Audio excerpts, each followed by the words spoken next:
বিভ্রাটের কারণে হচ্ছে আমাদের ক্লাসটা একটু করে হ্যাম্পার হয়েছে, আমি দুঃখিত এবং তার জন্য আমি আবার ক্লাসটা শুরু করছি। তো তোমরা নিশ্চয়ই আমাদের সাথে আছো এবং তোমরা একটু আগেই যারা ক্লাস করেছিলে এবং আবার যারা নতুন যুক্ত হয়েছে তোমাদের সবাইকে আবারও ক্লাসে স্বাগতম, ঠিক আছে?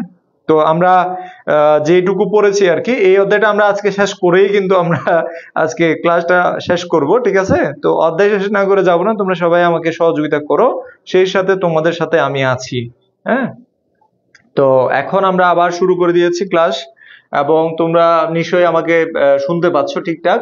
একটু বলো যে ঠিকভাবে শোনা যাচ্ছে কিনা। হ্যাঁ, যে অংশটা আমরা পড়েছি সেটা হচ্ছে কি নাগরিকতার বিষয়টা। হ্যাঁ, নাগরিকতার বিষয়টা, অর্থাৎ এই জায়গায় আমরা পড়তেছিলাম তোমরা যারা ক্লাসে ছিলে।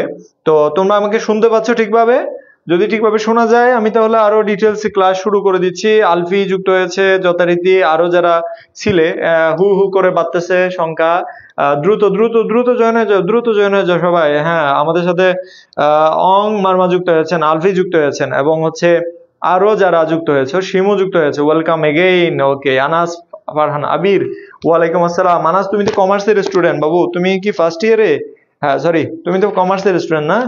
আচ্ছা, যাই হোক, ক্লাস করো, সমস্যা নাই। ক্লাস করলে ক্ষতি নাই, ক্লাস করলে লাভ।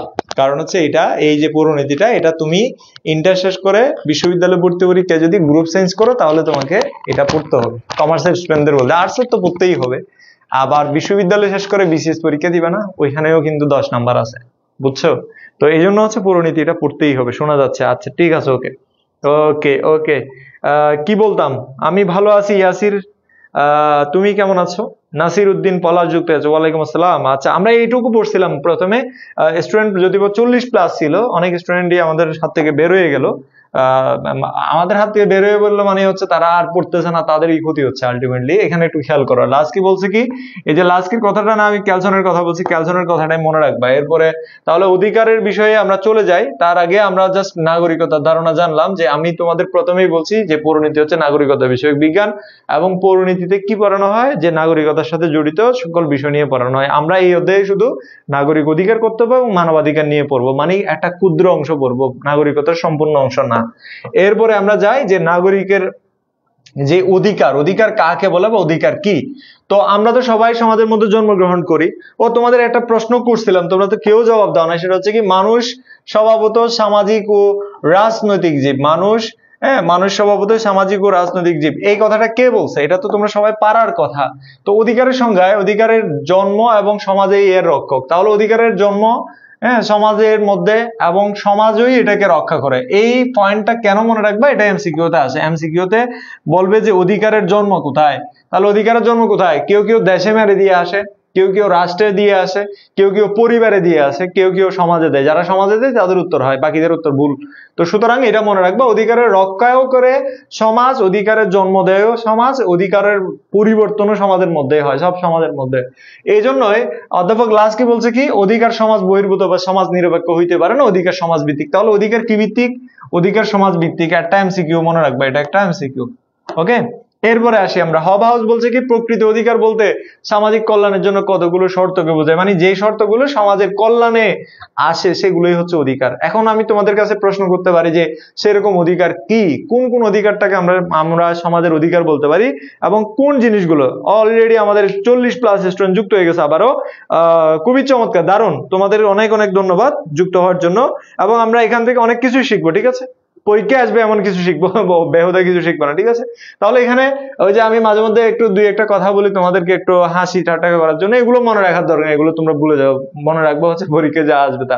এখানে যে সমাজ বহির্ভূত, সমাজ নিরপেক্ষ নয়, অধিকার সমাজ ভিত্তিক, এই কথাটা বলছে এবং এটা তোমাদের এমসিকিউতে আসবে এবং এটা পরীক্ষায় আসবে, এই জন্য তোমাদেরকে একটু ফোকাস করাতে বললাম। এবং এখানে বললাম যে কোন শর্তগুলো আসলে, কোন শর্তগুলো আমাদের সমাজের কল্যাণের জন্য, যেমন ধরো খাদ্য, বস্ত্র, বাসস্থান, শিক্ষা, চিকিৎসা। এখন নিরাপদ ইন্টারনেটও আমাদের একটা অধিকারে পরিণত হয়ে গেছে, যে আধুনিক যুগে আসলাম, ফেসবুক, ইনস্টাগ্রাম ব্যবহার করতে হবে, হ্যাঁ, সখা বা সখীকে একটু মেসেজ টেসেজ দিতে হবে। সুতরাং ইন্টারনেট একটা কি হয়ে গেছে, আমাদের এখন অধিকারে পরিণত হয়ে গেছে, নিরাপদ ইন্টারনেট। এমন ইন্টারনেট হওয়া যাবে না যেটাতে নিয়মিতভাবে আমাদেরকে মেইলিং করে বা হচ্ছে বোলিং করে, এরকম হওয়া যাবে না। নিরাপদ ইন্টারনেট, যাতে আমরা নিরবিচ্ছিন্নভাবে একটু তোমার সখাসখির সাথে মেসেজ টেসেজ করতে পারি, সেরকম কিছু, নাকি পড়াশোনা করতে পারি, কোনটা? যদি তোমরা একটু মানে ভদ্র নম্র সভ্য হও তাহলে বলবা যে পড়াশোনা করার মতো। তো আবার যদি তোমরা একটু মানে অন্য লেভেলের হও আর কি, এটা ভদ্রের চেয়েও আর একটু বেশি, তখন তোমরা বলবা যে না এটা সবকিছুর জন্যই দরকার। ঠিক আছে, যাই হোক, এখানে হবাব যে কথাটা বলছে প্রকৃত অধিকার বলতে সমাজের কল্যাণের জন্য কথা বলে, যেমন কল্যাণের জন্য, যেমন শিক্ষা একটা অধিকার না, শিক্ষা একটা কি অধিকার, এটা আমাদের কল্যাণে ব্যবহার হয় নাকি অকল্যাণে হয়? শিক্ষা কি, শিক্ষা ভালো তো নাকি নাকি খারাপ? তোমরা নাকি বলবা যে শিক্ষা যে আবিষ্কার করছে তারা যদি একটু পাইতাম, পরীক্ষা যে আবিষ্কার করছে, মাঝে মধ্যে ফেসবুক খুঁজ দেখি যে তোমাদের, যে তোমরা মাঝে মধ্যে বলো যে পরীক্ষা কে আবিষ্কার করছে। আমিও একসময় বলছিলাম, বাট এখন একটু সভ্য হয়ে গেছে আর কি। এরপরে হচ্ছে অধিকারের বৈশিষ্ট্য, একটু দেখো অধিকারের কি কি বৈশিষ্ট্য থাকা লাগবে, এটা আমরা কিন্তু পুরোটাই পড়বো আগে। প্রথমত হচ্ছে অধিকারের ধারণা মানুষের সমাজের চেতনাবোধ থেকে উদ্ভূত, সমাজের মধ্যে সৃষ্টি, সমাজের মধ্যে এটার সৃষ্টি এবং সমাজের মধ্যে এটার বিকাশ। এরপরে হচ্ছে কি অধিকারের সমাজ ও রাষ্ট্র কর্তৃক অনুমোদিত এবং সংরক্ষিত। তৃতীয়ত হচ্ছে সমাজ পরিবর্তনের সাথে সাথে অধিকারও পরিবর্তন হয়। এরপর হচ্ছে আমি তোমাদেরকে একটু বুঝাই বলি, প্রথমে হচ্ছে অধিকারের ধারণা সমাজের চেতনাবোধ থেকে, সমাজ যেটা চায় সেটাই হয়। দ্বিতীয়ত হচ্ছে সমাজের সৃষ্টি এবং সমাজের মধ্যে এর বিকাশ, সমাজের মধ্যে এটা সৃষ্টি হয়, সমাজের মধ্যে এটা বিকশিত হয়। যেমন ইন্টারনেট অধিকার বললাম, যে ইন্টারনেট একটা অধিকার, এই যে ইন্টারনেট যে অধিকার বললাম, এটা সমাজের মধ্যেই মূলত এটার বিকাশ ঘটছে, সমাজের মধ্যে এটা সৃষ্টি হয়েছে, সমাজের মানুষেরাই এটা চাচ্ছে। হ্যাঁ, সমাজের মানুষেরা এটা কি চাচ্ছে, বুঝতে পারছো? এই ইন্টারনেট ডিস্টার্ব করতেছে মনে হয়। এই ঠিক আছে, তোমরা দেখতে পাচ্ছ ইন্টারনেট কি ডিস্টার্ব করতেছে? আমারটা কিন্তু একটু ডিস্টার্ব করলো, যেহেতু এখানে কালবৈশাখী জ্বর হচ্ছে। হ্যাঁ, কালবৈশাখী জ্বর যেহেতু হচ্ছে, তো এই জন্য হচ্ছে একটু ইন্টারনেট ডিস্টার্ব করতে পারে, যেহেতু আমাদের ওই স্টারলিংক এর কোনো ইন্টারনেট না, আমরা এখানে কেবল ওয়াইফাই ইউজ করি। কেবল ওয়াইফাই তো বুঝোই নিশ্চয়ই। তো এখানে যে বিষয়টা বললাম সেটা হচ্ছে কি সমাজের বিকাশ, সমাজের মধ্যে এর সৃষ্টি, সমাজ ও রাষ্ট্র কর্তৃক অনুমোদিত এবং সংরক্ষিত। তাহলে অধিকারের অনুমোদন দেয় রাষ্ট্র এবং সমাজ। তাহলে রাষ্ট্র এবং কি সমাজ, তাহলে যেখানে যদি সমাজ না থাকে তাহলে অধিকারের অনুমোদনটা রাষ্ট্র হবে। ঠিক আছে, তাহলে অধিকারের ধারণা মূলত রাষ্ট্র এবং সমাজ কর্তৃক অনুমোদিত এবং সংরক্ষিত। এখানে সংরক্ষিত বলতে রাষ্ট্রই মূলত অধিকারটা সংরক্ষণ করে। যেমন এই যে তোমরা যারা সরকারি স্কুল বা কলেজগুলোতে পড়াশোনা করছো, তোমাদেরকে এই পড়াশোনা করার দায়িত্ব নিয়েছে কে? সরকার বা রাষ্ট্র। হ্যাঁ, রাষ্ট্রই তোমাকে পড়াশোনা করার জন্য যথেষ্ট সুযোগ সুবিধা দিয়েছে, যার কারণে তুমি পড়াশোনা করতে পারতেছো। অর্থাৎ সরকারি কলেজগুলোতে অনেক টাকা ভর্তুকি দিয়ে তোমাকে পড়ার সুযোগ করে দিয়েছে। তার মানে রাষ্ট্রই তোমার এই অধিকারটার অনুমোদন দিয়েছে এবং সংরক্ষণ করেছে। সমাজ পরিবর্তনের সাথে সাথে অধিকার পরিবর্তিত হয়।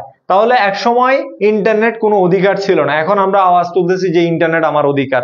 হ্যাঁ, ইন্টারনেট আমার কি অধিকার। তার মানে কি এক সময় ইন্টারনেটটা আমার কিন্তু অধিকার ছিল না, বাট এখন আমি আওয়াজ তুলতেছি কি ইন্টারনেট আমার অধিকার। তাহলে এই ইন্টারনেটটা যে কখন অধিকার হইলো? যখন থেকে যে ইন্টারনেটটা সমাজের মধ্যে আসলো, সমাজ পরিবর্তন হলো এবং সমাজের সাথে সাথে এই ইন্টারনেটের ধারণাও একটা অধিকারে পরিণত হলো। তাহলে তত্ত্বও এক সময় আমরা অধিকার বলতেছি, এখন তত্ত্ব যে তোমার সকল ধরনের তত্ত্বকে আমরা বলতেছি তত্ত্ব আমাদের অধিকার। তাহলে তথ্য অধিকারের আইন তৈরি হলো। তাহলে সমাজ পরিবর্তনের সাথে সাথে অদূর ভবিষ্যতে কখনো কখনো তোমাদের মধ্যে থেকে বলবা যে আমাদের এটাও অধিকার হিসেবে লিখে দিতে হবে। কোনটা সেটা তোমরা বুঝে নাও। তো অধিকারের ধারণা হচ্ছে সমাজের মধ্যে কি হয়? পরিবর্তন হয়। অধিকারের মূল লক্ষ্য হচ্ছে ব্যক্তির সর্বজনীন কল্যাণ করা। তাহলে সমাজের কল্যাণ করাটাই হচ্ছে অধিকারের কাজ। বুঝতে পারছো কিনা? সর্বজনীন, হ্যাঁ, 4 নাম্বারটা পরীক্ষা আসবে, এই যে 14, এই যে সর্বজনীন কল্যাণ সাধন করা। আচ্ছা, এই কথাটাই বলতেছো, তাই তো? এখানে মূল লক্ষ্য হচ্ছে কি, যে মূল লক্ষ্য কি সেটা হচ্ছে সর্বজনীন কল্যাণ, সবার কল্যাণ হবে। যেমন তুমি শিক্ষিত হইলে শুধু তোমার লাভ না, তোমার পাড়া প্রতিবেশী, আত্মীয় স্বজন, মা বাবা, ভাই বোন সবারই লাভ। এটাই হচ্ছে তোমার অধিকার। তার মানে তোমাকে শিক্ষার অধিকার দেওয়া মানে সমাজের লাভ। তুমি সুস্থভাবে বেড়ে উঠলে সমাজের লাভ, কারণ সুস্থভাবে বেড়ে উঠলে তুমি রোগ ব্যাধি না থাকলে তুমি সমাজের জন্য ডেডিকেশন দিয়ে কাজ করতে পারবে। আজকে আমি সুস্থ আছি বলেই তোমাদেরকে ক্লাস নিতে পারতেছি এবং আমি পড়াশোনা করতে পারছি বলেই তোমাদেরকে পড়াইতে পারতেছি। তার মানে কি, যে অধিকারগুলো সমাজ আমাকে দিচ্ছে সেটা সার্বজনীনভাবে কল্যাণ, মানে সর্বজনীনভাবে কল্যাণ। পঞ্চমত যেটা বলছে, অধিকার ব্যক্তিত্বের পূর্ণ বিকাশ ঘটায়। তাহলে একজন সুস্থ স্বাভাবিক সুন্দর মানুষ এই গড়ে ওঠার জন্য যে সুযোগ সুবিধাগুলো সমাজ বা রাষ্ট্র আমাকে দেয় সেগুলোই হচ্ছে আমার অধিকার। বুঝতে পারছো? এরপরে কি, অধিকার নাগরিক ও নৈতিক গুণাবলীকে জাগ্রত করে। অধিকার সর্বজনীন। অধিকার সর্বজনীন মানে কি, অধিকার সবার জন্য একই রকম, অর্থাৎ সবার জন্য প্রযোজ্য। অধিকার সবার জন্য কি প্রযোজ্য। বুঝতে পারছো? আশা করি তোমরা এইটুকু বুঝতে পারছো। হ্যাঁ, আমি জানি তোমাদের মধ্যে অনেকেই পণ্ডিত লোকজন আছেন, আপনাদের উদ্দেশ্যে বলি যে আপনারা যতই পণ্ডিত হন না কেন, যে প্রশ্ন অনেক সময় ঘুরাই ফেঁসে দিলে পরীক্ষায় বেশিরভাগ স্টুডেন্টই পারে না। হ্যাঁ, তো এই জন্য আমরা সোজা সাপটা প্রশ্ন করি, এইরকম প্রশ্নই করবে, ঠিক আছে, কঠিন প্রশ্নে যাবে না। এরপরে আসি আমরা অধিকারের শ্রেণী বিভাগ। অধিকার প্রধানত দুই ধরনের, একটা হচ্ছে নৈতিক অধিকার, একটা হচ্ছে আইনগত অধিকার। এটার জন্য কোনো আইন নাই। হ্যাঁ, এটা হচ্ছে নৈতিকতা, তোমার নৈতিকতা কেমন সেটার উপর। তাহলে অধিকারের শ্রেণী প্রধানত কয় ধরনের? দুই ধরনের। অধিকার কয় ধরনের? দুই ধরনের। অধিকার কয় ধরনের? দুই ধরনের, নৈতিক অধিকার এবং আইনগত অধিকার। যখন বলবে যে আইনগত অধিকার কয় ধরনের, তখন তিন ধরনের। আমরা আইনগত অধিকারে চলে যাব। আগে নৈতিক অধিকার কাকে বলে সেটা আমরা বলবো। যে নৈতিক অধিকার বলতে আমরা সেই অধিকারকে বুঝি যার নৈতিকতা বা ন্যায়বোধ থেকে উদ্ভূত। দারিদ্র্যকে সাহায্য করা বা দারিদ্র্যকে সাহায্য পাবার অধিকার, দারিদ্ররা সাহায্য পাবার অধিকার নৈতিক অধিকার। মা বাবা সন্তানদের সহযোগিতা পাওয়ার অধিকার নৈতিক অধিকার। আবার মা বাবার কাছ থেকে সন্তানরা সাহায্য সহযোগিতা পাওয়ার অধিকার নৈতিক অধিকার। আবার মা বাবা সন্তানদেরকে যে তোমার যথেষ্ট ভরণ পোষণ দিয়ে বড় করবে, এটা হচ্ছে তাদের নৈতিক কর্তব্য। তাহলে অধিকার কর্তব্য কিন্তু একটা আরেকটার সাথে সম্পর্কযুক্ত। এরপরে আসি আমরা, এগুলো আলহামদুলিল্লাহ পারি। আচ্ছা ঠিক আছে, অধিকার হলো সমাজ। আচ্ছা, এরপরে আমরা যে অধিকারের শ্রেণীবিভাগে, যেমন ধরো আইনগত অধিকার, আমি তোমাদেরকে বলবো না এটা মুখস্থ করতে, জাস্ট তুমি একটু কল্পনা করো যেই সকল অধিকার নাগরিকের সভ্য জীবন যাপনের জন্য অপরিহার্য তাকে সামাজিক অধিকার বলে। তাহলে প্রথমটা হচ্ছে সামাজিক অধিকার। আইনগত অধিকার, যে অধিকারগুলো না পাইলে তুমি আইনের আশ্রয় লাভ করতে পারবে, অর্থাৎ এই অধিকারগুলো থেকে যদি তুমি বঞ্চিত হও। একটা হচ্ছে আইনগত অধিকারের মধ্যে একটা হচ্ছে সামাজিক অধিকার, আরেকটা হচ্ছে তোমার কি অর্থনৈতিক অধিকার, এরপরে আরেকটা হচ্ছে তোমার যে তোমার এই যে রাজনৈতিক অধিকার। ঠিক আছে, তাহলে তিনটা অধিকার হচ্ছে আমরা এখানে লিখলাম, যে তিনটা অধিকার হচ্ছে যে তোমার আইনগত অধিকার। তাহলে আইনগত অধিকারের মধ্যে প্রথমে যে সামাজিক অধিকার, যেটা না পাইলে, অর্থাৎ যে অধিকার নাগরিক সভ্য জীবনযাপনের জন্য অপরিহার্য, জীবনের অধিকার, ব্যক্তি স্বাধীনতা, চিন্তা সভা সমিতি চলাফেরার অধিকার। তো এখানে আরেকটা হচ্ছে সংবাদপত্রের স্বাধীনতার অধিকার, চুক্তি সম্পাদনের অধিকার অর্থাৎ বিয়ে করার অধিকার, পরিবার গঠনের অধিকার, এই যে বিয়ে করার অধিকার। চুক্তি সম্পাদনটাও কিন্তু বিয়ের মধ্যে পড়ে, কারণ বিবাহ মানে একটা চুক্তি। এরপর হচ্ছে কি শিক্ষার অধিকার। এগুলো সবগুলোই হচ্ছে নাগরিক সামাজিক অধিকার অর্থাৎ আইনগত অধিকারের মধ্যে। অর্থনৈতিক অধিকার, অর্থনৈতিক অধিকার মানে কি? অধিকার, যে অধিকার ব্যক্তির অভাব, হ্যাঁ, যে অধিকার ব্যক্তির অভাব এবং দারিদ্রতা থেকে মুক্তি দেয়, সেইগুলোকে আমরা বলি মূলত অর্থনৈতিক অধিকার। অর্থাৎ যে অধিকার ব্যক্তিকে তার অভাব, মানে আমরা যেটা জানি আর কি, অর্থনৈতিক কর্মকাণ্ড বলে না, অর্থনৈতিক কর্মকাণ্ড মানে কি? ব্যক্তি তার অভাব দূরীকরণের জন্য যে কাজগুলো করে, চুরি চামারি ছাড়া। হ্যাঁ, চুরি চামারি করলে আবার সেটা অর্থনৈতিক কর্মকাণ্ড হবে না, সেটা অপরাধ হবে। হ্যাঁ, তো সেই জায়গায় অপরাধের বিষয়টা আলাদা। অর্থনৈতিক অধিকারটা হচ্ছে তুমি ব্যবসা করো, চাকরি করো, বা যে কোনো একটা কাজ করো, কর্ম করে, হ্যাঁ, কর্ম করে তুমি তোমার অভাব দূরীকরণের জন্য যে কাজগুলো করবে সেগুলোকে অর্থনৈতিক কর্মকাণ্ড, সেইটা করার যে অধিকার সেটাকে বলো অর্থনৈতিক অধিকার। তাহলে নিরাপত্তা বিধান করে তাকে আমরা অর্থনৈতিক, অর্থাৎ হচ্ছে যেটা আমাদের দারিদ্রতা অভাব থেকে মুক্তি দিয়ে অর্থনৈতিক জীবনের নিরাপত্তা বিধান করে, সেটাকে আমরা অর্থনৈতিক অধিকার বলি। কাজ করার অধিকার, ন্যায্য মজুরি পাওয়ার অধিকার। যদি কেউ ধরো একটা প্রশ্ন আসে এরকম যে তোমার, আমি একজনের নাম বলি তোমাদের মধ্যে, যেমন ধরো শিমুর নাম প্রথমে চোখে পড়ছে। শিমু এবং আরিফুল দুইজনই একই প্রতিষ্ঠানে চাকরি করে। ধরো শিমু এবং তোমার আরিফুল, এরা দুইজনই একই প্রতিষ্ঠানে চাকরি করে। আরিফুলও 3 ঘন্টা চাকরি করে, শিমুও 3 ঘন্টা চাকরি করে, কিন্তু আরিফুলকে দেওয়া হয় 400 টাকা, শিমুকে দেওয়া হয় 300 টাকা। তাহলে এটা কি ধরনের অধিকার থেকে তাকে বঞ্চিত করা হলো? অর্থনৈতিক অধিকার থেকে বঞ্চিত করা হলো। তার মানে কাকে অর্থনৈতিক অধিকার থেকে বঞ্চিত করলো? শিমুকে। এটা একদিকে যে অর্থনৈতিক অধিকার থেকে বঞ্চিত, আরেকদিকে হচ্ছে এটা কিন্তু তোমার নারীর যে, অর্থাৎ যেটাকে আমরা বলি জেন্ডার বৈষম্য, অর্থাৎ হচ্ছে যে জেন্ডার বৈষম্য কিন্তু এটাকে বলা যাবে, জেন্ডার ডিসক্রিমিনেশন। ওকে, তো ন্যায্য মজুরি লাভের অধিকার, বিশ্রাম ও অবকাশ মানে ছুটি লাভের অধিকার, শ্রমিক সংঘ এবং ইউনিয়ন করার অধিকার, বৃদ্ধ ও অক্ষম অবস্থায় অর্থনৈতিক নিরাপত্তা, অর্থাৎ ওই বয়স্ক ভাতা আছে না, বয়স্ক ভাতা পাওয়ার অধিকার। তাহলে বয়স্ক ভাতা পাওয়ার অধিকার কি ধরনের অধিকার? অর্থনৈতিক অধিকার। বুঝছো? পণ্ডিতরা শত শত শত হস্তে দূরে থাকো, আমাদেরকে ক্লাস করতে দাও। আচ্ছা, এরপরে আসে আমরা রাজনৈতিক অধিকারের বিষয়। রাজনৈতিক অধিকারটা হচ্ছে কি? রাষ্ট্রের একজন নাগরিক হিসেবে তুমি যে অধিকারগুলো পাওয়ার মানে কথা, সেগুলোই হচ্ছে রাজনৈতিক অধিকার।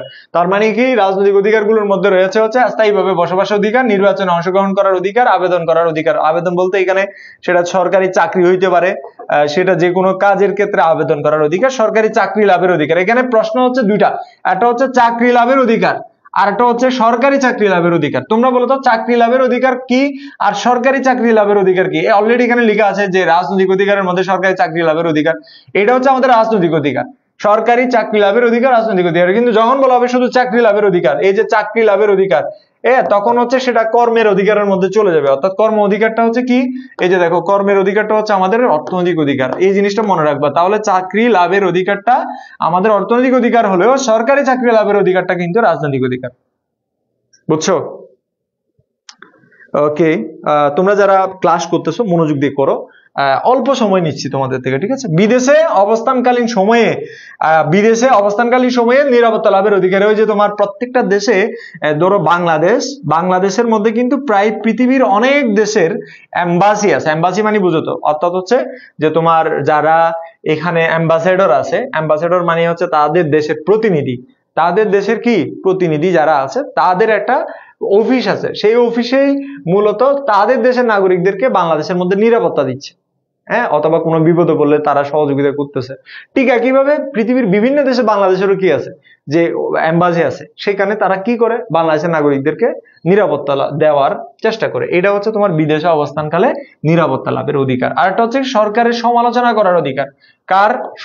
তুমি সরকারের সমালোচনা করার অধিকার তোমার আছে। এটা তোমার কি ধরনের অধিকার? এটা তোমার সাংবিধানিক ভাবে অধিকার। এটা সরকারের সমালোচনা করাটা কিন্তু সাংবিধানিক অধিকার, এটা রাজনৈতিক অধিকারের মধ্যেও পড়ে, ঠিক আছে? তাহলে সরকারের সমালোচনা করতে পারবে। তাহলে প্রিয় নেত্রীর সমালোচনা করতে পারি নাই, বা আগে মানুষেরা পারে নাই, যার কারণে হচ্ছে প্রিয় নেত্রীকে বিদায় করেছে মানুষেরা। এটা কারণ মানুষেরা সমালোচনা করতে ভালোবাসে। আমরা ক্লাসের মধ্যে পণ্ডিতদেরকে নিয়ে যথেষ্ট সমালোচনা করতেছি। যেমন এখানে তোমাদের তাবাসসুম শিমু বললো যে সুরেরও তো চুরি করার অধিকার আছে, স্বাধীন বাংলাদেশের স্বাধীন মানুষ। আচ্ছা, সুরেরা চুরি করার অধিকার থাকলে তোমার বাসার সব জিনিসপত্র নিয়ে গেছে, এটা কি মঙ্গলজনক হবে? ভালো কিছু হবে? হবে না। তো এই জন্য সবাইকে সব অধিকার দিতে নাই। এরপর আসে আমরা হচ্ছে অধিকারের রক্ষা কবচ। কোন প্রতিষ্ঠানগুলো আমার অধিকারের? প্রধান রক্ষা কবচ হচ্ছে আইন, মনে রাখবা। অধিকারের প্রধান রক্ষা কবচ হচ্ছে কি? আইন। তোমরা এটা মনে রাখবা। এটা একদিকে অধিকারের রক্ষা কবচ না, এদিকে স্বাধীনতার রক্ষা কবচ। আইন হচ্ছে স্বাধীনতার প্রধান রক্ষা কবচ। যেখানে আইন থাকে না সেখানে স্বাধীনতা থাকতে পারে না, এটা আজকের কথা। এরপর দেখো যে তোমার গণতন্ত্র, তার মানে যেখানে আইন আছে সেখানে মানুষের অধিকার পাবে, যেখানে গণতন্ত্র আছে সেখানে মানুষের অধিকার পাবে, যেখানে সংবিধানের মৌলিক অধিকারের ঘোষণা, যেমন ধরো আমাদের দেশের সংবিধানের মৌলিক অধিকারের ঘোষণা আছে সংবিধানের 26 থেকে 47 ক। এই যে মৌলিক অধিকারের ঘোষণা 26 থেকে 47 ক, এটা কিন্তু সংবিধানের মধ্যে আছে। এবং সংবিধানের এই যে ঘোষণাগুলো, এগুলো কিন্তু কেউ কি করতে পারে না, খর্ব করতে পারে না। আইনের মধ্যে বলাই আছে যে মৌলিক অধিকারগুলো খর্ব করা যাবে না, ঠিক আছে? আইনের অনুশাসন থাকলে মানুষেরা অধিকার পাবে। বিচার বিভাগ যদি স্বাধীনভাবে বিচার করতে পারে তাহলে দুষ্টের দমন করবে, শিষ্টের প্রতিপালন করবে, মানে খারাপ লোকদেরকে দমন করবে, ভালো লোকদেরকে বসবাসের জন্য যথেষ্ট উপযোগী করে তৈরি করবে। এই জন্য হচ্ছে দুষ্টের দমন শিষ্টের প্রতিপালনটা কার কাজ? যে এটা হচ্ছে তোমার বিচার বিভাগের কাজ, ঠিক আছে? বিচার বিভাগের স্বাধীনতা কিন্তু অধিকারের রক্ষা কবচ, ঠিক আছে? অধিকারের রক্ষা কবচের মধ্যে তাহলে আমরা যা পাইলাম কি কি? আইন পেয়েছি। যেখানে আইন থাকবে সেখানে আমাদের অধিকার থাকবে, মানে আইন না থাকলে তো অধিকার থাকবে না। যেমন ধরো তোমার ভাই তোমার সব সম্পত্তি মেরে দিচ্ছে, শিমু চিন্তা করো। বাইরে অনেক বৃষ্টি হচ্ছে স্যার। আচ্ছা, ওকে। কোন জায়গায়? চট্টগ্রামে হচ্ছে প্রচুর বৃষ্টি। ঢাকায় কেন বৃষ্টি হয় না? সব জায়গায় বৃষ্টি হচ্ছে। ঢাকায়, এখানে বৃষ্টির কথা বলে রোমান্টিক করার চেষ্টা করা হচ্ছে। এটা এক ধরনের, এটা তীব্র নিন্দা এবং প্রতিবাদ জানাই, এবং এই ধরনের ঘৃণ্য ষড়যন্ত্রে আমরা তীব্র নিন্দা জানাই। কারণ হচ্ছে ওয়েদারের একটা ব্যাপার স্যাপার আছে। আমি একটু লাইট দেই, কারণ আমাকে অর্ধেক দেখা যাচ্ছে না। তোমরা আবার বলবা যে আপনাকে দেখা যায় না ঠিকভাবে। যাই হোক, আমাকে দেখা যাচ্ছে এখন। তো এখানে যেটা বললাম সেটা হচ্ছে কি, যে তোমার আইন, এই যেটা বললাম যে আইন অধিকারের প্রধান রক্ষা কবচ। ধরো তোমার ভাই তোমার সম্পত্তি মেরে দিয়ে যাচ্ছে, এখন তুমি কি করবা? শিমু তুমি কি করবা বলো?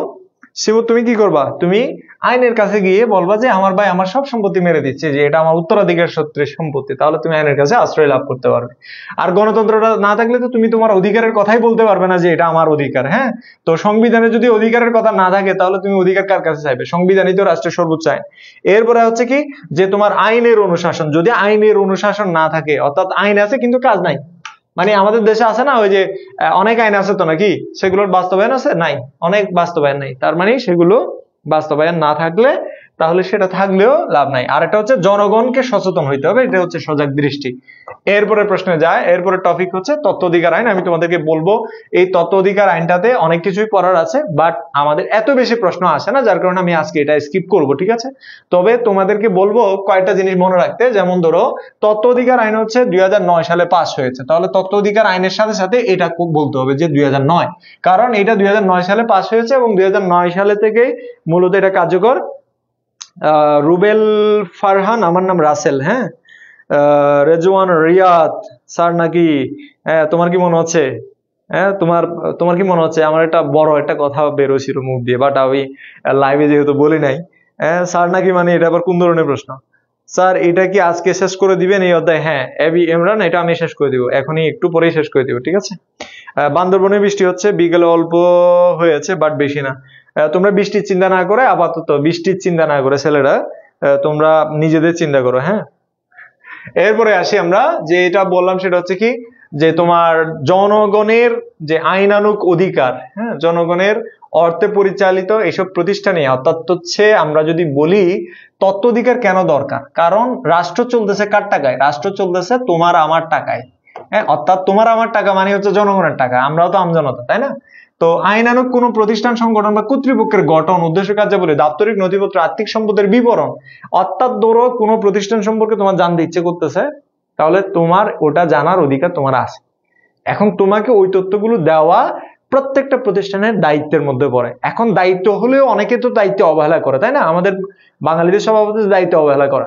তো সেই জায়গা থেকে যে দায়িত্বে যাতে অবহেলা না করতে পারে, সেই জন্য 2009 সালে বাংলাদেশ সরকার একটা আইন করলো, সেটার নাম হচ্ছে তথ্য অধিকার আইন 2009।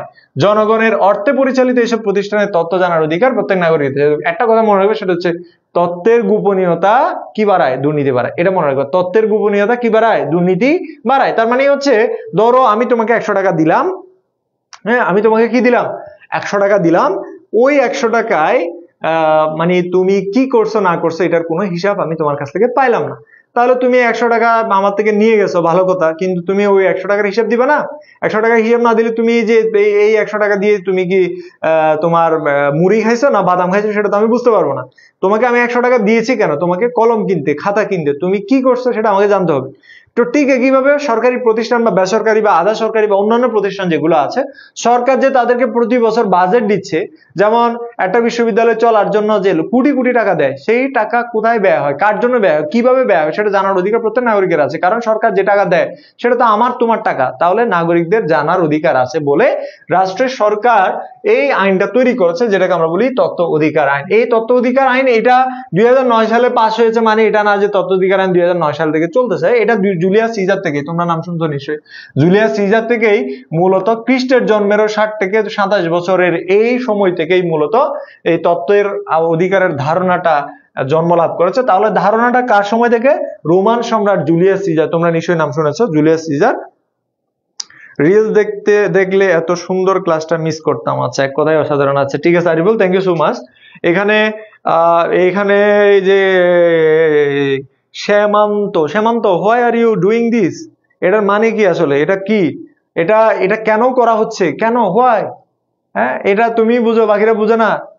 এই যে ক্লাস টাইমে এগুলো করা মানে হচ্ছে একটা তোমরা এরকম হচ্ছে ওই যে কি বলে আনাস পীর আছে না, আনাস পীরের মতো একটা বলতে ইচ্ছে করছিল, বাট বলবো না, কারণ হচ্ছে আমি তো আনাস পীর না।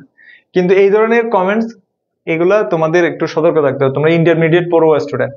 এরপর দেখো, জুলিয়াস সিজারের সময় থেকে খ্রিস্টের জন্মের 60 থেকে 27 যে সময়টা, তোমরা আবার বলবা যে সংখ্যার তো ছোট থেকে বড় হয়, বড় থেকে ছোট কেন? কারণ যীশু খ্রিস্টের জন্ম, ধরো তোমার জন্ম এই সময় হয়েছে, তাহলে জন্মের 27 বছর আগে, হ্যাঁ, জন্মের কয় বছর আগে? 27 বছর আগে। তো জন্মের 60 বছর আগে, তার মানে কি যত আগে হবে তত সংখ্যাটা বড় হবে, যত পরে হবে তত সংখ্যাটা কম হবে।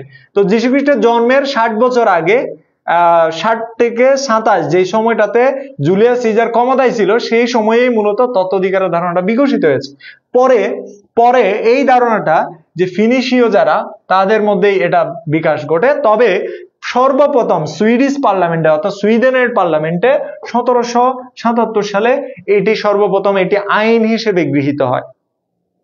ওকে, আরাফাত কক্সবাজার থেকে যুক্ত হয়েছে। আমারটা পরে না, রবিউল আউয়াল পরে নিলাম। হ্যাঁ, ওকে আরাফাত, আমি কক্সবাজারেরই মানুষ, তুমিও কক্সবাজারে। আরাফাত, তুমি কোথায় পড়াশোনা করছো? চকরিয়ার কোন কলেজ, অথবা কক্সবাজার বা চট্টগ্রামে কোথায় পড়ছো? এখানে যেটা বললাম যে সুইডিশ পার্লামেন্টে যে 1777 সালে, সরি 66 সালে সুইডিশ পার্লামেন্টে সর্বপ্রথম ordinance of freedom of writing and the press নামক যে তোমার আইনটি পাস হয়েছে, এরপর 1967 সালে, এগুলো আর দরকার নাই, তোমরা জাস্ট এটা মনে রাখবা এবং এটা জুলিয়াস সিজার এটা মনে রাখবা, ঠিক আছে? জুলিয়াস সিজার বলছে যে যীশু খ্রিস্টের জন্মের 60 থেকে 27 বছর আগে। আর অন্যদিকে হচ্ছে কি যে তোমার সালের সিরিয়ালটা বুঝে না, রেহানা আক্তার রিনা, এটা না বোঝাটাই স্বাভাবিক, আমি তোমাদেরকে একটু বুঝাই দিই। সেটা হচ্ছে কি যিশু, হ্যাঁ, যিশু যিনি অর্থাৎ হযরত ঈসা আলাইহিস সালাম আর কি, হ্যাঁ, যেটা খ্রিস্টানদের যিশু, যিশু যেদিন জন্মগ্রহণ করছে সেদিন থেকেই 1 তারিখ গণনা শুরু হয়েছে। তার মানে 1 তারিখ থেকে শুরু করে, তো তখন তো আর সাল ছিল না, 1 তারিখ 2 তারিখ 3 তারিখ এরকম করতে করতে গণনা করতে করতে আমরা কত সাল চলে আসি জানো? 2025 সালে চলে আসছি। তাহলে আমরা 2025 সালে আছি এখন। তাহলে যিশু বা তোমার যিশু খ্রিস্ট হযরত ঈসা আলাইহিস সালামের জন্মের আগে মানে কি? যিশু খ্রিস্টের জন্মের আগে। তাহলে জন্মের আগে এই দিক থেকে যেমন হচ্ছে 1 2 3 এইভাবে গণনা করে গেছো, ঠিক একইভাবে জন্মের আগেরটাও কি হবে? জন্মের 1 বছর আগে, জন্মের 2 বছর আগে, জন্মের 3 বছর আগে, জন্মের 27 বছর আগে, জন্মের 60 বছর আগে। তাহলে এখান থেকে হিসাব করলে হ্যাঁ সময়টা তো এদিকে যাবে, সময় তো আর ওইদিকে যাবে না, তাই না? সময় উল্টা দিকে তো যাবে না। তোমরা মাইনাস প্লাস পড়ছো না?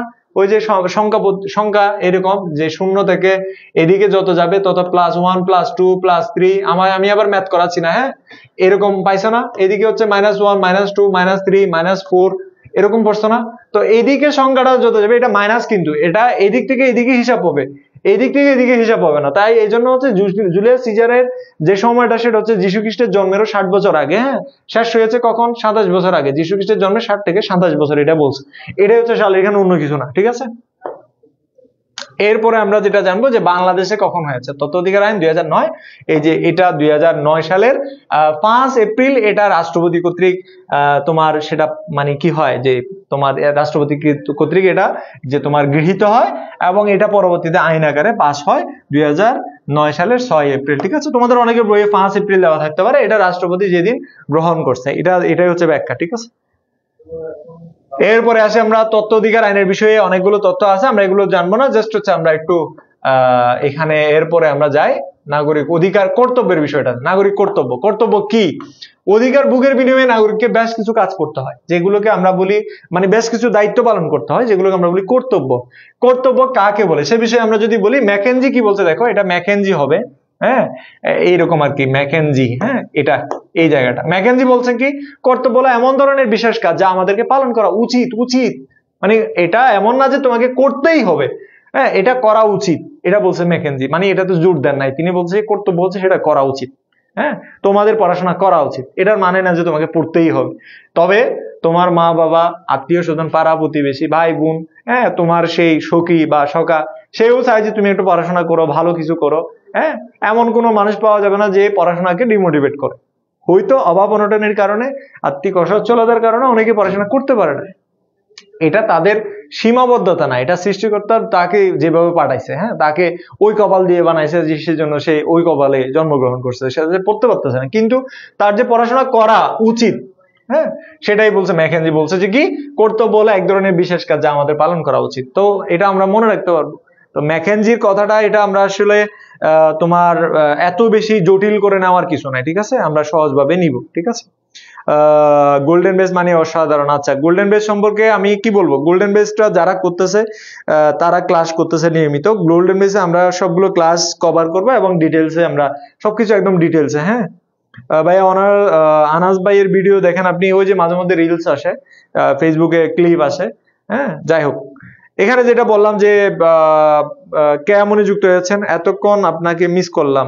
আচ্ছা, ওনাকে মিস করার তো কিছু নাই। এরপরে যাই যে আগারওয়াল কি বলছে দেখো, কর্তব্য হলো একটি কাজ একটি সমাজ বা রাষ্ট্রের সদস্যদের প্রতি এক ধরনের বাধ্যবাধকতা। এখানে আবার আগারওয়াল এটা বলতেছে যে বাধ্যবাধকতা, কিন্তু আমরা ম্যাকেনজির কথাটা মনে রাখবো, সেই সাথে আমরা হাব হাউস যে কথাটা বলছে, ধাক্কা না খেয়ে পথ চলার অধিকার যদি আমার থাকে তবে অপরের কর্তব্য হলো আমার প্রয়োজন মতো জায়গা ছেড়ে দেওয়া। ধরো আমি এদিক দিয়ে যাচ্ছি, হ্যাঁ, যাচ্ছি, এখন আমি দেখতেছি যে সামনে দিয়ে কেউ একজন হেঁটে আসতেছে, তাহলে আমার দায়িত্ব কি? আমার দায়িত্ব হচ্ছে তাকে মানে যদি আমি তার ধাক্কা না খাইতে চাই তাহলে আমার উচিত হচ্ছে তাকে রাস্তা ছেড়ে দেওয়া। মানে আমি যাচ্ছি, তার মানে একটু হলেও তাকে সাইড দিয়ে দেওয়া, তার মানে এটা হচ্ছে আমার কর্তব্য। যেটা আমি সাইড দিচ্ছি সেটা হচ্ছে আমার কি কর্তব্য। সে যে আমার কাছ থেকে সাইডটা পাচ্ছে মানে জায়গাটা পাচ্ছে, সেটা হচ্ছে তার অধিকার। তার মানে তার যেমন অধিকার আছে আমারও অধিকার আছে, তার মানে প্রত্যেকেরই অধিকার আছে, আবার প্রত্যেকেরই কর্তব্য আছে। কর্তব্য ছাড়া অধিকার হয় না। এই জন্য সংবিধানের মধ্যে 21 নম্বর অনুচ্ছেদে বলছে কি নাগরিকের কর্তব্যের উল্লেখ করা হয়েছে। আমাদের তাহলে কি কর্তব্য আছে সেখানে যেমন ধরো ভারত, গণচীন, রাশিয়া সহ অনেক রাষ্ট্রের সংবিধান নাগরিকদের কর্তব্যের উল্লেখ করা হয়েছে। বাংলাদেশের সংবিধানের 21 নম্বর অনুচ্ছেদে নাগরিকদের কর্তব্যের কথা উল্লেখ করা আছে। তোমরা এটা একটু মুখস্থ করে ফেলবে। কোথায় উল্লেখ আছে? বাংলাদেশের সংবিধানের 21 নম্বর অনুচ্ছেদে কর্তব্যের কথা উল্লেখ করা আছে। রবিউল আওয়াল, আজকে আমি এমসিকিউ করাবো না। আমি কেন কমেন্ট রিপ্লাই করতে পারি না? রিয়াজ, কেন পারো না সেটা আমি জানি না, টেকনিক্যাল হইতে সমস্যা হইতে পারে। কর্তব্য কয় ধরনের? কর্তব্য হচ্ছে বেশ কয়েক শ্রেণীতে বিভক্ত করা যায়, তবে কর্তব্য 3 ধরনের: সামাজিক কর্তব্য, রাজনৈতিক কর্তব্য, অর্থনৈতিক কর্তব্য। হ্যাঁ, সামাজিক কর্তব্য কি? সমাজের মধ্যে একজন নাগরিক হিসেবে বা একজন সমাজের একজন সদস্য হিসেবে সমাজের কিছু দায়িত্ব কর্তব্য, সমাজের রীতিনীতি আমাদেরকে মানতে হয়। সমাজের যে দায়িত্ব কর্তব্য বা রীতিনীতি আমাদের মানতে হয়, সেগুলো হচ্ছে আমাদের সামাজিক কর্তব্য। তাহলে দেখো যে যেমন ধরো হচ্ছে তোমার সমাজের মধ্যে, আমরা সবাই কিন্তু সামাজিক জীব, এটা এরিস্টটলের কথা, এটা তোমরা অনেকেই উত্তর দিয়েছো। যেমন সমাজের সম্প্রীতি গড়ে তোলা, সামাজিক সম্প্রীতি গড়ে তোলা এবং তা বজায় রাখা। হ্যাঁ, তো সামাজিক প্রতিষ্ঠান গঠন অর্থাৎ পরিবার গঠন এবং তা পরিচালনা করা, সামাজিক অনুষ্ঠানের আয়োজন এবং অংশগ্রহণ করা। তার মানে সন্তান সন্ততিকে শিক্ষিত বা সংস্কৃতিবান গড়ে তোলা, এটা মনে রাখবে, এটা পরীক্ষায় আসে, ভেরি ইম্পর্টেন্ট। এটা সমাজের যে শিশু সন্তান সন্ততিকে শিক্ষিত এবং সংস্কৃতিবান করে গড়ে তোলা, এটা কি ধরনের কর্তব্য? এটা হচ্ছে সামাজিক কর্তব্য, বুঝছো? এরপর হচ্ছে কি সামাজিক সচেতনতা বৃদ্ধি করার ক্ষেত্রে দায়িত্ব পালন করা ইত্যাদি হচ্ছে এক একজন নাগরিকের সামাজিক কর্তব্য। তাহলে আমরা কয়টা কর্তব্য পেলাম? সামাজিক সম্প্রীতি গড়ে তোলা, সামাজিক প্রতিষ্ঠান বা পরিবার গঠন করা, সন্তান সন্ততি দেখাশোনা করা বা শিক্ষিত হিসেবে, রুচিশীল হিসেবে, সংস্কৃতিবান হিসেবে গড়ে তোলা। এবং এর পাশাপাশি হচ্ছে আরো কিছু বিষয় আছে এখানে, যেমন হচ্ছে একজন নাগরিকের সামাজিক এর পাশাপাশি হচ্ছে মানুষকে সচেতন করে তোলা, এগুলো হচ্ছে একজন নাগরিকের সামাজিক দায়িত্ব। এরপরে আসে আমরা সামাজিক কর্তব্যের যে শ্রেণী বিভাগ, তার মধ্যে আরেকটা হচ্ছে কি রাজনৈতিক কর্তব্য। রাষ্ট্রের একজন নাগরিক হিসেবে আমাদের কিছু কর্তব্য আছে: নিয়মিত কর পরিশোধ করা বা প্রদান করা, রাষ্ট্রের আইন মেনে চলা, রাষ্ট্রের শৃঙ্খলা রক্ষা করা। এগুলো যেমন এখানে আছে না, যে রাষ্ট্রের প্রতি আনুগত্য প্রদর্শন করা, রাষ্ট্র প্রণীত আইন মেনে চলা, সতর্কতার সাথে ভোটাধিকার প্রয়োগ করা। তাহলে ভোট দেওয়াও এক ধরনের কি, ভোট দেওয়া কি রাজনৈতিক কর্তব্যের মধ্যে পড়ে। এবং হচ্ছে স্থানীয় জাতীয় পর্যায়ে রাজনীতি ও প্রশাসনিক কর্মকাণ্ডে অংশগ্রহণ করা, ধরো ইউপি বা ইউনিয়ন পরিষদ নির্বাচন, তারপরে হচ্ছে কি উপজেলা ইলেকশন বা উপজেলা নির্বাচন। এবং এই ধরনের যে কাজগুলো আছে বা স্থানীয় বা জাতীয় পর্যায়ে যে দায়িত্বগুলো আছে, সেগুলোতে আমরা অংশগ্রহণ করা, প্রয়োজনে রাষ্ট্রের ডাকে সাড়া দিয়ে স্বাধীনতা সার্বভৌমত্বে যুদ্ধ করাও কিন্তু রাজনৈতিক কর্তব্যের মধ্যে পড়ে।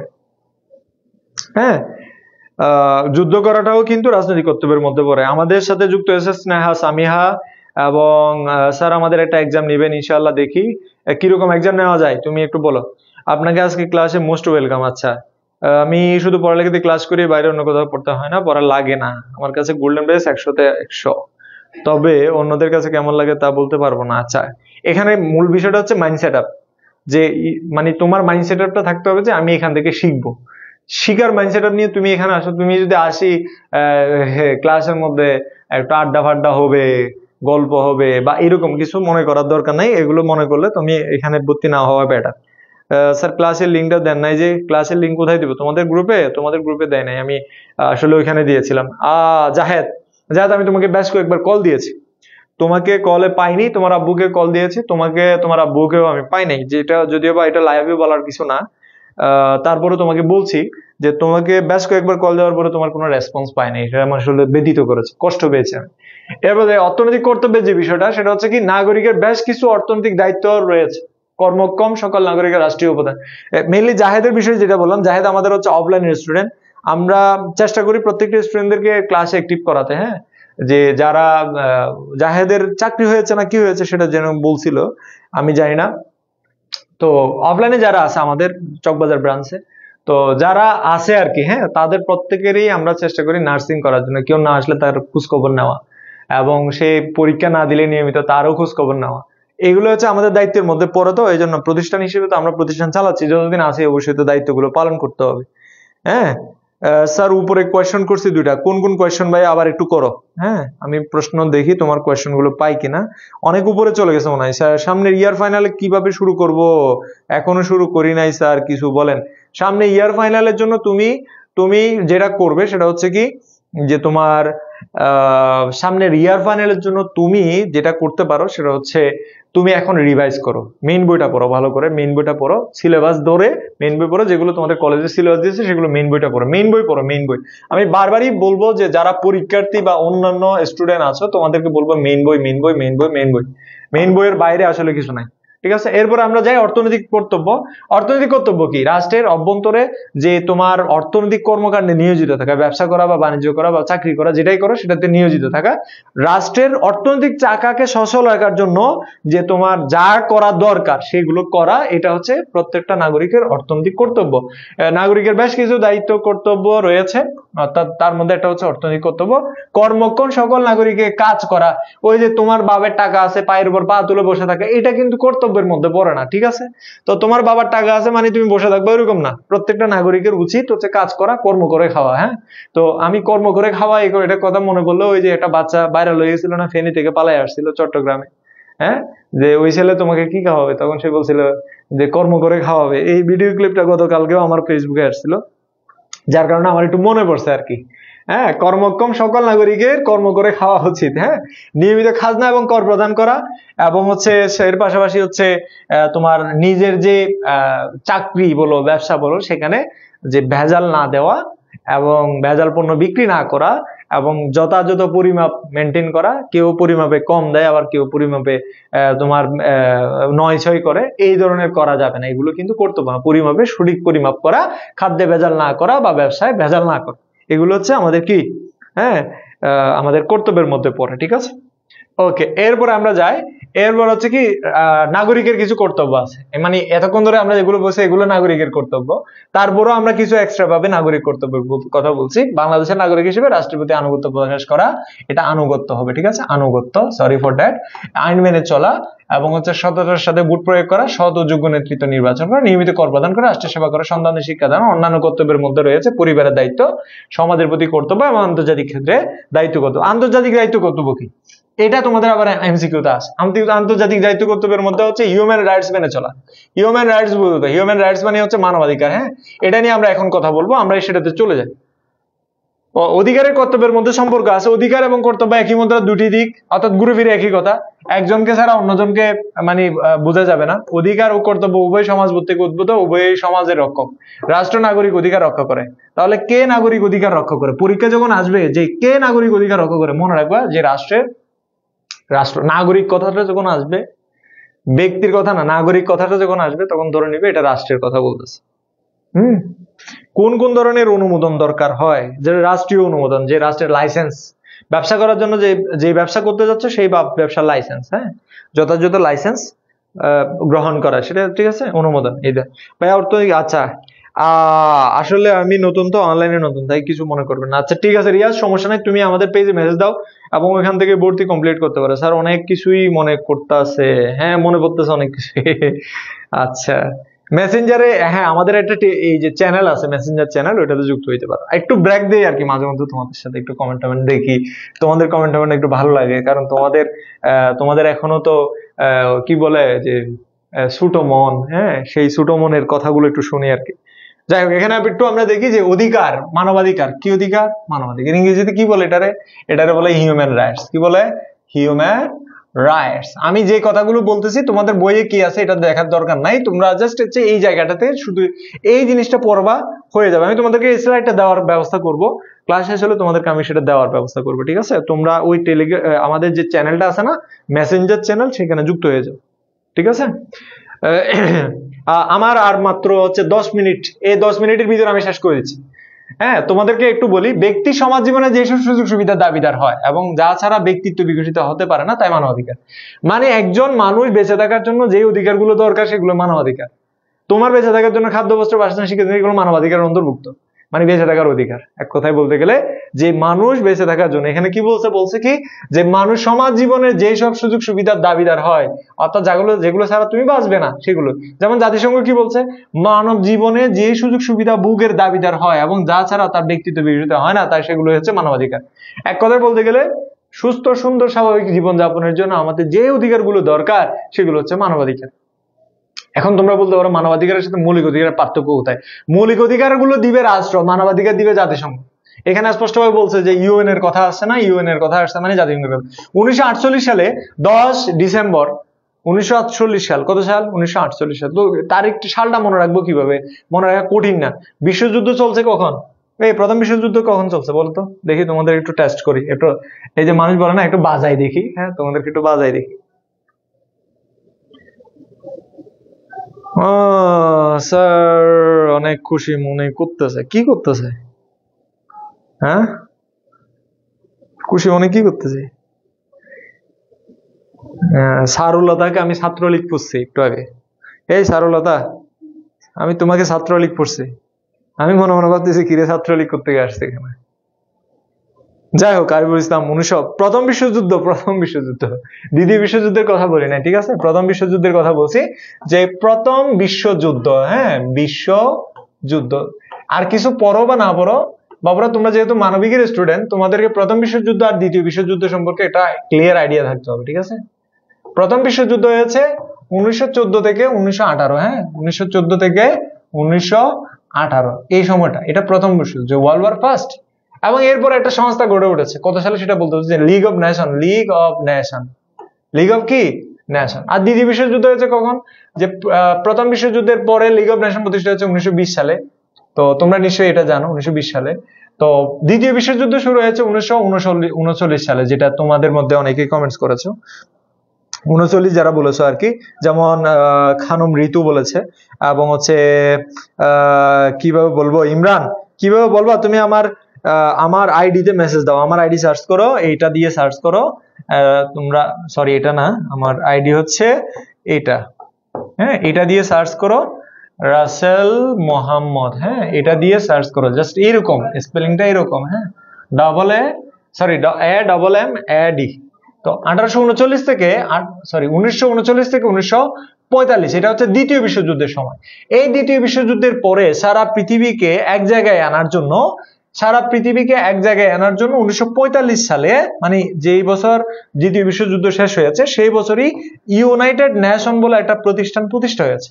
ইউনাইটেড নেশন মানে বাংলা হচ্ছে জাতিসংঘ, ইউএন বাংলায় কি জাতিসংঘ, ঠিক আছে? ইউনাইটেড মানে হচ্ছে কি, যে তোমার যেটা সংঘবদ্ধ, ইউএন নেশন মানে হচ্ছে জাতি, তাহলে ইউনাইটেড নেশন জাতিসংঘ 1945, ঠিক তার 3 বছর, ঠিক আছে 1948। এই বছরে যারা পৃথিবীর বাঘা বাঘা নেতা যারা আছে, তারা বলতেছে পৃথিবীর মানুষের অধিকার মনে হয় মানে লুণ্ঠন হয়েছে, লুণ্ঠন বুঝো তো, মানে পাচার হয়ে যাওয়া বা হচ্ছে ডাকাতি হয়ে যাওয়া। তো এটা হয়েছে, তারা চিন্তা করলো যে হ্যাঁ আসলেই তো প্রথম বিশ্বযুদ্ধে কোটি কোটি মানুষ মারা গেল, দ্বিতীয় বিশ্বযুদ্ধেও এত কোটি কোটি মানুষ মারা গেল, তাহলে মানুষ যাবে কই? হ্যাঁ সামনে তো আরো আসছে পারমাণবিক যুগ, অর্থাৎ পরমাণু বোমা মারে আমেরিকা জাপানের এতগুলো মানুষ মেরে ফেললো, তাহলে পৃথিবীর কি হবে? তো মানুষ না থাকলে তো পৃথিবী থাকবে না। এই জন্য তারা চিন্তা করলো যে কি মানুষের জন্য কিছু অধিকার দরকার, নাম দিল কি হিউম্যান রাইটস। কি দিলেন?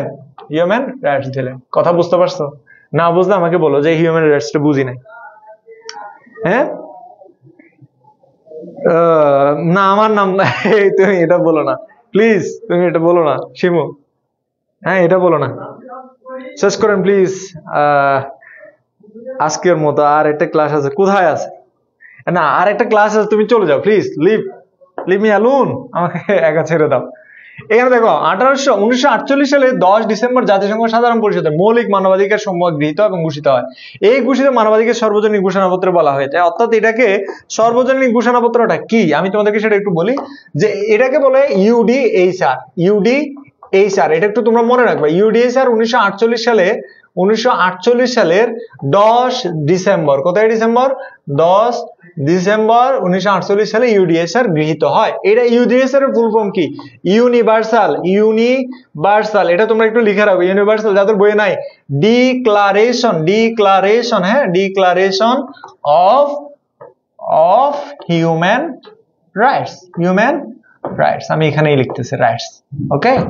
তাহলে ইউনিভার্সাল মানে হচ্ছে চিরন্তন বা সর্বজনীন, হ্যাঁ সর্বজনীন, হ্যাঁ, সর্বজনীন ঘোষণাপত্র, সর্বজনীন ডিক্লারেশন মানে ঘোষণাপত্র অফ হিউম্যান রাইটস, মানবাধিকার সর্বজনীন ঘোষণাপত্র। তাহলে এই যে ইউডিএইচআর, এখানে কয়টি অনুচ্ছেদ আছে? অনুচ্ছেদ হচ্ছে 30টি। তোমাদের বইয়ে 28টি 31টি এগুলোর দরকার নাই, তোমরা 30টি মনে রাখবা, 30টি। এবং এই যে 1948 সালের 10 ডিসেম্বর, এই 10 ডিসেম্বরকে বলা হয়, তাহলে 10 ডিসেম্বর কি? 10 ডিসেম্বর হচ্ছে আমাদের মানবাধিকার দিবস। 10 ডিসেম্বর হচ্ছে আমাদের কি দিবস? মানবাধিকার দিবস। বুঝছো? মানবাধিকার দিবস। ক্লিয়ার? সকল মানুষের সমান অধিকার। Very good. সাম্য মানে কি স্যার? সাম্য কি? সাম্য মানে সমান অধিকার, সমতা, হ্যাঁ। রাষ্ট্রের ধনী গরিবের সমান অধিকার। ধনী গরিবের না, জাত পাত ধর্ম বর্ণ শ্রেণী, পুরুষ নারী পুরুষ নির্বিশেষে সবার জন্য সমান অধিকার হচ্ছে সাম্য বা সমতা। স্যার আপনাকে না না এটা এটা এটা আমাকে খোঁচানোর জন্য তুমি বলতেছো? সি হিমু, এই ছিল তোমার মনে? এটাই তোমার ভালোবাসা? এরপর দেখো, একটু দেখো যে এখানে এই যে লাস্ট একটু আমি তোমাদেরকে শেষ করে দিচ্ছি যে এই দিন মানে কোন দিন? 10 ডিসেম্বর। তাহলে 10 ডিসেম্বরকে কি বলছি আমরা? 10 ডিসেম্বরকে বলছি মানবাধিকার দিবস। কি দিবস? মানবাধিকার দিবস। মানবাধিকার, মনে রাখবে 10 ডিসেম্বর হচ্ছে আমাদের কি দিবস? মানবাধিকার দিবস। জাতিসংঘের সাধারণ পরিষদে এটা গৃহীত হয় এবং অধিকারের প্রশ্নে মানুষ স্বাধীন ও সমান হয়ে জন্মগ্রহণ করে এবং সবসময় সেভাবে থাকতে চায়। অর্থাৎ যে এই ঘোষণাপত্রে বলা হয়েছে কি, অধিকারের প্রশ্নে সব মানুষ সমান হয়ে থাকতে চায়, এক হয়ে থাকতে চায় বা ইকুয়াল হয়ে থাকতে চায়। ঠিক আছে? এখন আমরা যে মানবাধিকার আর মৌলিক অধিকারের মধ্যে পার্থক্যটা জানার চেষ্টা করব। এখানে একটা জিনিস হারাই গেছে, সেটা হচ্ছে এটাকে একটু ভিন্নভাবে রাখতে হয়, এটা নয়তো একটু বেশি তেরাবেরে করে। এইদিকে একটু দেখো তোমরা। তাহলে এখন যেটা বলছি সেটা হচ্ছে কি, যে তোমার একদম শেষ মুহূর্তে আমরা চলে আসছি, সেটা হচ্ছে মৌলিক অধিকার আর মানবাধিকারের মধ্যে পার্থক্য। মৌলিক অধিকার তোমরাই বলবা এগুলা। মৌলিক অধিকার কি? মৌলিক অধিকার মানে হচ্ছে বেসিক রাইটস, বেসিক রাইটস, বা এটাকে আমরা অন্য নামেও বলতে পারি ফান্ডামেন্টাল রাইটস। ফান্ডামেন্টাল রাইটস, এই জিনিসটাও আমরা মনে রাখবো, ফান্ডামেন্টাল রাইটস। আর এটা হচ্ছে কি, মানবাধিকারটাকে ইংরেজিতে বললাম আমরা হিউম্যান রাইটস। হিউম্যান রাইটস, ওকে। মানবাধিকার, হিউম্যান রাইটস। এখানে মানবাধিকারের এই যে তোমার বেসিক রাইটস বা মৌলিক অধিকারের ধারা কয়টি? এটা রাষ্ট্রভেদে আলাদা। ধারা কয়টি? ধারা হচ্ছে রাষ্ট্রভেদে আলাদা। তাহলে এক একটা রাষ্ট্রের রাষ্ট্রভেদে আলাদা, রাষ্ট্রভেদে আলাদা। এবং আমাদের কয়টা? আমাদের রাষ্ট্রভেদে আলাদা বললাম না? রাষ্ট্রভেদে আলাদা কোনটা? মৌলিক অধিকার। মৌলিক অধিকার রাষ্ট্রভেদে আলাদা। কিন্তু আমাদের দেশে 26 থেকে 47 ক এগুলো হচ্ছে আমাদের দেশের মৌলিক অধিকার, হ্যাঁ। আর অন্যদিকে মানবাধিকার হচ্ছে সারা পৃথিবীতে 30টি ধারা। কয়টি ধারা? 30টি ধারা বা 30টি অনুচ্ছেদ। ধারা বা অনুচ্ছেদ, ধারা বা কি? অনুচ্ছেদ। তাহলে মৌলিক অধিকারের ধারা হচ্ছে রাষ্ট্রভেদে আলাদা, মানবাধিকারের ধারা হচ্ছে 30টি, বা যে তোমার প্রত্যেকটা রাষ্ট্রে একই রকম।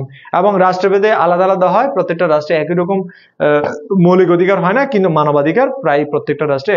মানবাধিকার কে দেয়? জাতিসংঘ দেয়। মৌলিক অধিকার রাষ্ট্র দেয়। মানবাধিকার রক্ষা করে জাতিসংঘ, মৌলিক অধিকার রক্ষা করে বা তোমার রাষ্ট্র। মৌলিক অধিকারগুলোর সংবিধানে লেখা থাকে, মানবাধিকারগুলো লেখা আছে ইউডিএইচআর এ, অর্থাৎ universal declaration of human rights এ। ওকে, এইটুকু জানতে পারলে হবে, তোমাদের এর বেশি কিছু দরকার নাই। আশা করি তোমরা মৌলিক অধিকারগুলো সম্পর্কে, মানবাধিকার সম্পর্কে নিশ্চয়ই ধারণা পেয়েছো। একটা বেসিক ধারণা তোমাদেরকে আমি দিতে পেরেছি। তো মানবাধিকারগুলো আছে তোমাদের বইয়ের মধ্যে আছে। তোমাদের বইয়ে আবার এটা দেখে কনফিউজড হয় না। আমি আবার বলছি, অনেক স্টুডেন্টই এটাতে কনফিউজড হয়ে যায়। আমি জানি না কেন আসলে তারা এটা করে বা এটা কেন মনে করে। অনেক বইয়ে 28টি আছে, তো তারা মনে করে 28টি না, 28টি না, এটা 28টিও না। অনেক বই আবার 31টি আছে, তো তারাও বলে যে 31টি কিনা। না না, 30টি। এই যে মানবাধিকারগুলো আমি তোমাদেরকে একদম ওয়েবসাইটে দেখাই, আমি আজকের ক্লাসটা শেষ করে দিচ্ছি। সেটা হচ্ছে এই যে তোমাদেরকে একটা টিভি দেখায়, আমি আজকের ক্লাসটা শেষ করে দিই, কেমন? যে youth for human rights. Youth for কি? এই যে ইউথ ফর